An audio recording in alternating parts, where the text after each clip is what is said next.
Making a difference, transforming lives, providing hope. That's what dedicated staff members of West Yavapai Guidance Clinic do daily. And the West Yavapai Guidance Clinic Foundation is there to help staff serve and clients heal. How does a family, a mother, view the impact of mental illness on her family? Let's let her tell us now in her own words. My name is Bonnie Waterer, and I want to tell you about my son, Ryan. Although he had a difficult birth, Ryan was a beautiful baby. He had his father's blue eyes and a perfect body. He enjoyed his life with us, and we enjoyed our life with him. From an early age, though, we knew that something about him wasn't quite right. He was fine at home, but he became increasingly withdrawn and fearful at school. When he was in the first grade, we took him to a psychologist for an evaluation, but were told he was fine. By his teenage years, Ryan had few social skills and no close friends, despite being an outstanding member of his school's track team. He was a good student and an Eagle Scout.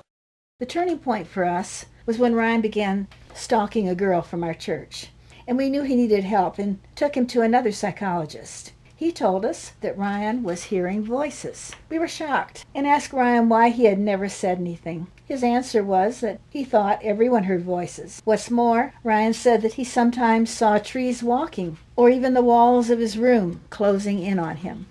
We finally got Ryan's diagnosis at age 16, paranoid schizophrenia, and we were shocked. Our first thought was that my husband or I had done something wrong as parents. It was a relief to find out that the disease is caused by a physical illness within the brain, but we still had a lot of adjusting to do. Ryan was put on some potent medications, and these helped him cope with his hallucinations, but they caused unpleasant side effects like sleepiness and a compulsive addiction to caffeine. Ryan was intelligent enough to graduate from San Jose State University with a degree in political science, but his illness and medication side effects interfered with his holding down even the simplest of jobs, like taking tickets at a movie theater or serving as a custodian. In 2000, we moved to Prescott, Arizona, where Ryan was treated at the West Yavapai Guidance Clinic. He was able to get medications that worked better for him, and he also participated in a program run by the clinic that helps people like Ryan find and keep jobs. He finally found acceptance and success working at Walmart, where he was named an Associate of the Month in 2009.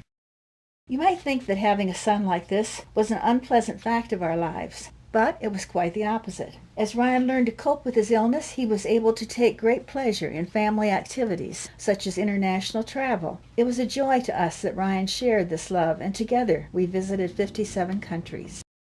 In 2011, at the age of 44, Ryan developed an infection following a dental procedure. Although he had cut back on his caffeine, he was still drinking too many liquids, and that, combined with the antibiotics given to him for his infection, actually caused the infection to reach a point of no return. He was hospitalized and died within a few days.